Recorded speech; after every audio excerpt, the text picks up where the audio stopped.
speaker today is Bruce Shelton. Bruce is our senior pastor and also the president of the board of directors. But that's just the tip of the iceberg. He's also our music minister and the head of building and grounds. There are some jobs that are a bit strange in that if you do it perfectly, no one knows you were even there. And Bruce gets a lot of those jobs. For example, we have music with every Sunday service, but it's not obvious that he arranges for that every week.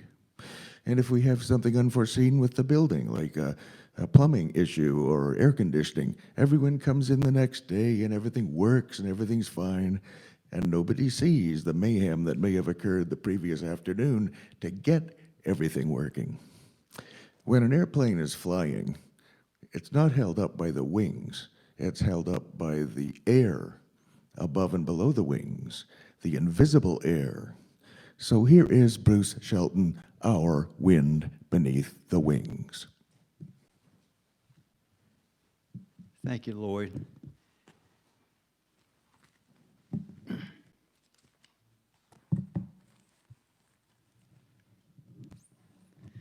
Well, it's indeed my pleasure to have this opportunity to talk this morning.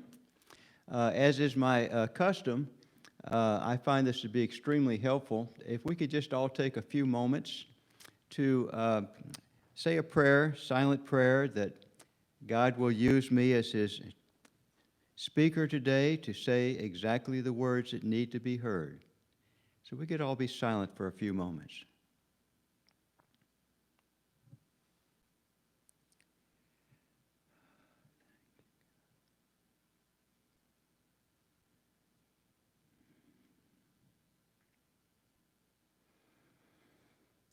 So thank you, Lord. All right. Today is 4th of July weekend. Normally on 4th of July we think about political liberation. Today I'm going to be talking about something far more important. As important as political liberation is, spiritual liberation really is the ultimate liberation. Freeing our minds, freeing ourselves from the tyranny of our own minds. The basic teaching today is that we have an egoic shell that surrounds us. We're not even aware that we're in jail, but this is like a prison. The walls of this shell are created by our thoughts that are rooted in fear, our fear-based thoughts and feelings. They are very powerful. The walls are very powerful. The first step in any problem-solving process is to identify the problem. So if we're not even aware we're in jail, we're not going to get anywhere. So the idea here is our work is to break free. The basic premise of this talk is that the purpose of our lives is to know God. Another way to say that is that the purpose of our lives is to awaken fully to who we are, to know who we are. The basic teaching is that within us is a reservoir of peace, joy, love, a clear sense of purpose, and wisdom. It's all within us, an inexhaustible supply. Now, all the great spiritual teachers have taught this. Jesus in Luke 17 says, "The kingdom of heaven cometh not with observation, neither shall they say, Lo there, or Lo here. But behold, the kingdom of God is within you." Krishna, the great avatar of Hinduism, in the Bhagavad Gita, he talks about the Atma spelled A-T-M-A. The Atma is the living presence of God within us. The Atma means the exact same thing as the word Christ in Christianity. It's just different words describing the presence of God within us. Krishna writes in the Bhagavad Gita, the Atma is the true self within that is eternal, indestructible, and changeless. This indwelling self is all-pervading, which means it's everywhere, omnipresent. It is also eternal and changeless because it is beyond the worldly dimensions of time. Time has no excess to it. Now, it's not just the great spiritual teachers that teach us this. The wonderful English poet Robert Browning, he wrote one of my favorite poems called The Imprisoned Splendor. It's particularly good wording for this talk here about breaking free, the imprisoned splendor. Robert Browning says, "Truth is within ourselves. It takes no rise from outward things, whatever you may believe. There is an inmost center in us all where truth abides in fullness and around, wall upon wall. The gross flesh hems it in. This perfect, clear perception, which is truth. And to know," and he capitalizes the word know, "and to know rather consists in opening out a way whence the imprisoned splendor may escape, than in effecting entry for a light supposed to be without." So, with this said, if the kingdom of God is within us, the question is, who are we? Who exactly are we? Well, one of the best answers I've ever had to that is a three-part model. It's simple. We're body, mind, and then we have that third part that actually is our essence, the spiritual side to the spiritual essence of who we are. It's not a side, it is who we are. And the teaching here is that we are spiritual beings who have a body and a mind. This body, flesh and blood. Nobody would argue with that. We have a mind. Has two dimensions, thoughts and feelings. This is not complicated. So we have this body, we have this mind. Now, this body and this mind make for wonderful, incredibly powerful servants, okay? But our body and our mind, especially if our mind takes over, it makes for an incredibly cruel master. So our work is to master our minds. And the dilemma that we find ourselves in is that our minds are so brilliant that they have the ability to take us over, to basically separate us from God by creating these fear-based thoughts and beliefs. And that's the great challenge, is to break free of our own minds. What exactly is blocking us from doing this? Well, I like the teachings of Eckhart Tolle on this. He puts it so well, better than any spiritual teacher I've ever read. He teaches me, and I hope you as well, about what he calls the ego. The ego is our thoughts about ourselves that tell us who we are when we are separate from God, when we've lost our connection with the center of our being. Does everybody hear that? It's when we forget who we are, and then our mind says, "This is who you are, Bruce Shelton. You are this, this, this. You are this role, you are this role." And most of us live within our minds. I like the way Eckhart Tolle puts it. He says, the ego is the unobserved self that runs our lives in the absence of the witnessing presence. Now, what does he mean, witnessing presence? The witnessing presence is the presence of God within us that is the witness. It's our true self. So when our true self, we're lost to that, our witnessing presence, we're lost to our own witness, we're unable to witness our mind, then the mind takes over and runs our life. I think that's a nice, simple way to put it. Now, as I was saying earlier, the first step in any problem-solving process is to identify the problem. And the biggest problem we've got is that we don't even know we're locked up. We don't know we're imprisoned. We can't break out of prison if we're not even aware we're in prison. Eckhart Tolle tells this most interesting story, the way he explains this. He says once was this large community, and there were these fires breaking out everywhere. And after a while, people realized there was an arsonist on the loose. And so the townspeople all ran to the fire chief and says, "You got to do something about this. We don't know whose house is going to go up in flames next." And the fire chief is very reassuring. He says, "Everything's going to be fine. I've got my best people working on this. It's just a matter of time. We're going to catch the arsonist." But as the next weeks and months rolled by, the fires continued. Well, it turned out that the arsonist actually was the fire chief, you see? That was the problem. We have all these fires in our life, and what do we turn to try to figure out, put them out? We turn to our minds.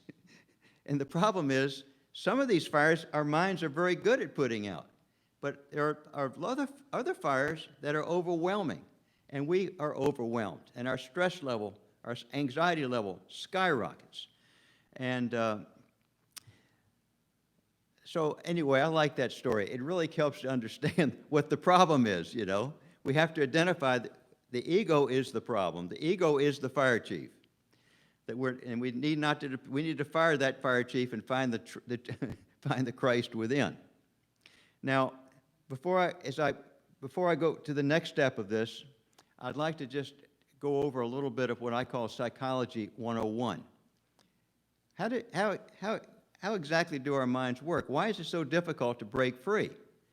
Well, researchers tell us that the average human being has around 60,000 thoughts a day that cross the windows of our mind. Maybe they've got it all wrong. Maybe the researchers made a mistake. Whatever it is, we know for sure we all have which seems like an endless array of thoughts going across our minds. Thousands of thoughts every day. Now, these thoughts are 80 to 90% of these thoughts, according to Eckhart Tolle, are involuntary, they're intrusive, and they're repetitive, okay? In other words, we keep thinking about the same things every day. When you actually look at the thoughts you're worried about today, maybe I've got a resentment thought. That's a good one, right? I've got this resentment towards somebody who's did something or said something to me. It could have been yesterday or years ago, and I can't seem to let it go. So the thought keeps coming. 80 to 90% of these thoughts serve no real purpose. They're not solving problems. Maybe this person I had this resentment towards, I haven't even seen in years. I may not ever see him again, you see? So it's not solving any problem, any purpose. The thoughts just keep coming. That's why I like that poetry by Steve Taylor that Cynthia read this morning. Steve was explaining to us, the title of that talk was, "You Don't Need to Think." You know, but he qualifies that, you see, and Eckhart Tolle does too. Eckhart Tolle says 80 to 90% of the thoughts serve no purpose, but 10 to 20% of the thoughts we have are extremely important. They're vital. We couldn't exist without them.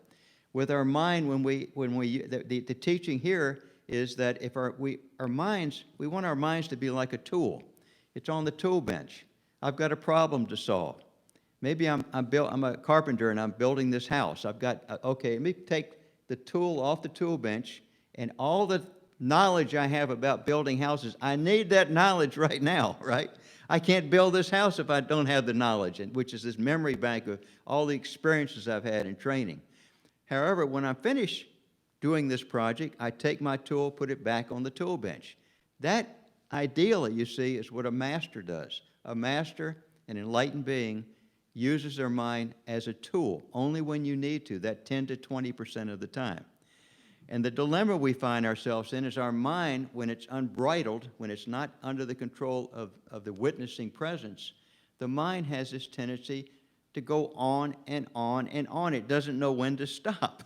And that causes us lots of problems. Now, if you look at these thoughts, 60,000 or whatever thoughts that go across our mind every day, if you look at them, it turns out they fall into two main categories. Either they're memories or they're thoughts about the future, okay? Now, so a thought comes. Maybe this time let's take a regret, okay? That's a good one. My mind has been milking that regret, that mistake I made years ago that I feel so bad about. Here it comes again, right? The regret comes up, and then what my ego wants to do is grab the thought and start obsessing about it. Yes, I shouldn't have said this. I wish I hadn't said this. Something's wrong with me. Why would I do that? The thought goes on like that. The big problem with living in the past or living in the future is that it takes us away from the one moment in time that really counts, which is the present moment. okay? The present moment is the only moment that we're actually alive. It's only in the present moment that we're breathing, our hearts are pumping, we're feeling anything, we're seeing. It's only in the now, okay? But when we're thinking about that regret that happened years ago, or that resentment, or that future event, maybe that I'm so worried about seeing the dentist this Thursday, when we're thinking about the past and the future, it takes me away from the one moment in time that really counts. It's only in the present moment that we can connect with our center, okay? Which is what life's all about, connecting with God's presence within us. It's only in the present moment, you see? And so anything we can do to bring us back to the present moment, such as mindfulness meditation, prayer, any type of meditation, that's the whole purpose of prayer and meditation, is to bring us back to the present moment. Now, the last part of my talk, I'd like to talk for a few minutes about these walls, these egoic walls that we don't see, by the way. They're just thoughts rooted in fear. What empowers this wall? What makes it so darn strong? Well, what makes this wall so strong are the stresses of life that awaken fear within us, okay? So the answer is fear is what makes it so strong. And what awakens the fear? It's the stresses of life, okay? Relationship problems, job problems, health problems, legal problems, financial, let's not forget financial problems. And then there's that sixth category. These first five, by the way, are all things out there. But there's this sixth category, which are the demons in my own mind, my own guilt and shame, for example. Anything that's kind of within my own mind I can't let go. Maybe I've got a problem with depression or anxiety. That's stressful too. Now, I'm a psychotherapist, so I talk to my clients like this. I like to educate people, because people come to me with all these anxiety problems and depression problems and anger problems. And so I explain about Psychology 101, and then I talk about what I call the three-headed dragon, okay? Imagine for a second you're a person that's got really a serious anxiety problem. It's so bad you can't even sleep at night, and this has been going on for at least maybe 6 months or longer. Maybe some people tell me it's been going on since I was a child, right? So I say, well, imagine a three-headed dragon. Now, a head expresses feelings. I can have a happy face, a sad face, and a face that looks hungry, whatever. Our face expresses our feelings. This dragon's got three faces. The three faces are anxiety, depression, and anger. They're the three main emotions that causes pain, that causes suffering. What does a dragon do? It blows fire on us. So when one of those heads is throwing fire, or all three of them are throwing fire, we feel it. Our misery level goes up like this. Our emotional misery level just skyrockets. I think everybody knows what I'm talking about. We've all experienced this. What awakens this dragon? What activates the dragon? What causes this dragon to come out of its cave and start blowing fire? It's different things. It's triggers in life. It's things out there that there's a saying that it just seems like in my life everything keeps going wrong. Everything keeps going wrong. I wake up and it's a beautiful day. I'm feeling good, and then something goes wrong during the day. When my dad was alive, we used to go have lunch with him every Sunday, and the family, and we'd all tell him, well, we had this problem this week, or this problem, this other thing. Somebody else say, we had this problem. And my dad would always say, it's always something. It's always something. And he was right. It is all, in this planet, it is always something. Things keep going wrong. Some days everything goes great. It seems like our life is a lot like the weather. Some days it's perfect, it's beautiful, sunny. Other days it's like we've got a hurricane hits us. And that's the way life is. So when the hurricanes hit, that's when this dragon gets activated and starts blowing fire on us, and we start feeling the pain. Now, what I want to teach you now is a simple technique that you can use to disempower this dragon, okay? That you have to understand that stress is always caused when I have a problem in my life I can't resolve, okay? When I have a problem I can't resolve. And, once again, relationship problems, health problems, job problems, legal problems, financial problems, and then psychological problems. I got a problem, I've been trying to solve it. I feel like I'm beating my head against the wall. I can't seem to get this. I'm a parent. And parents come into me and they have this child that's 16 years old that's experimenting with drugs, and the parents have just done everything to try to get this child to stop smoking pot or worse. And they're just up to their wits' end. What can I do, And so we're stressed out. Well, this is the technique. There are 3 logical, sane ways to deal with any problem, okay? Let me repeat that. Only 3 logical options open to us to deal with any problem in our life, okay? Number 1, we want to try to fix the problem. Option 1, let's see if I can fix the problem. So the mother comes to me, help me fix this problem with my son, and who will not stop smoking pot no matter what I say. And so she's trying to fix the problem, you see, and I give her the best advice I can give her. And however, the child keeps smoking the pot, right, as the weeks and months go by. And the second option is I ask myself, can I leave this problem? Now, there are some problems in our life we can leave, okay?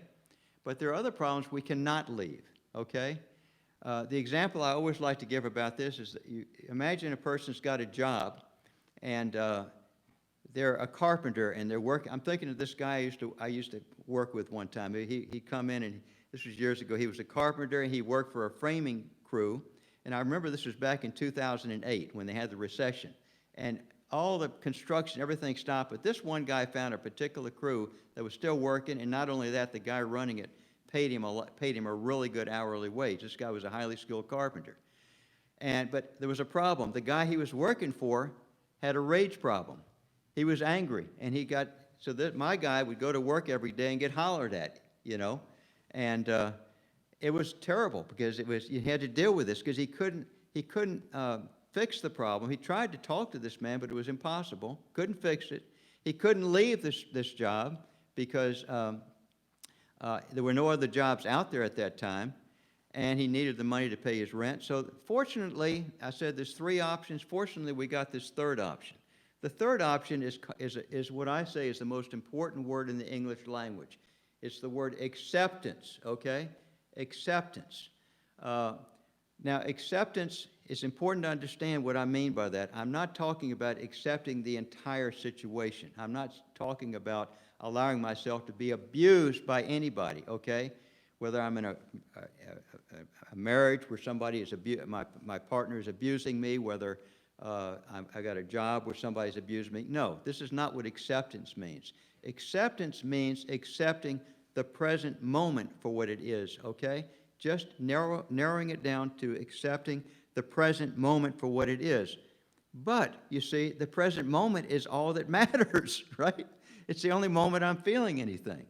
So the teaching here is, for example, to this man that I used to work with, is you can't fix this problem you've got, this relationship job problem you've got right now with your employer. You can't leave it, but until you can fix it or leave it, you're going to work towards fixing it or leaving it, and he did. Eventually, he got a better job when the economy got better. But he couldn't leave it right then, so until that time, don't fight with what is. The teaching here is non-resistance. Acceptance and non-resistance mean the same thing. Don't fight what you can't fix, okay? Acceptance, because guess what?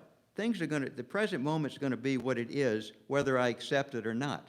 So I can fight it, or I can have an attitude of acceptance, which means have a positive attitude. I'm going to go to this job.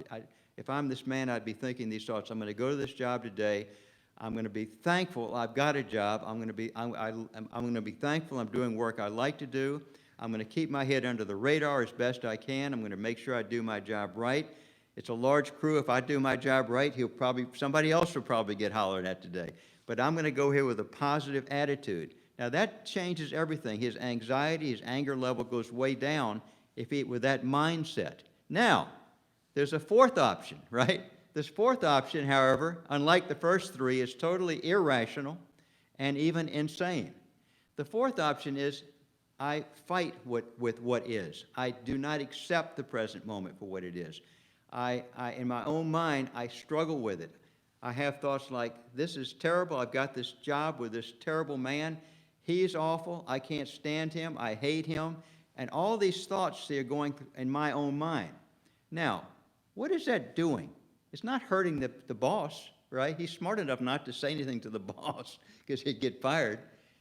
He's ruining it. He's destroying the one thing that counts, which is what? His own peace of mind. He's living with this. You see, his mind, this is a perfect example of the problem with the mind not knowing when to stop. It keeps analyzing how awful it is, and the man makes himself crazy, you see? So people that have severe anxiety problems or depression or anger problems, that's always the cause. They've gotten lost in that option 4 of fighting with what is and having, terrible thoughts in their mind about what is. Now, everything I've just taught you is summed up in a wonderful prayer. It's called the Serenity Prayer. God, grant me the serenity, the peace of mind, to accept the things, you hear that word accept the things I cannot change, I cannot fix. Okay, let me repeat that first sentence.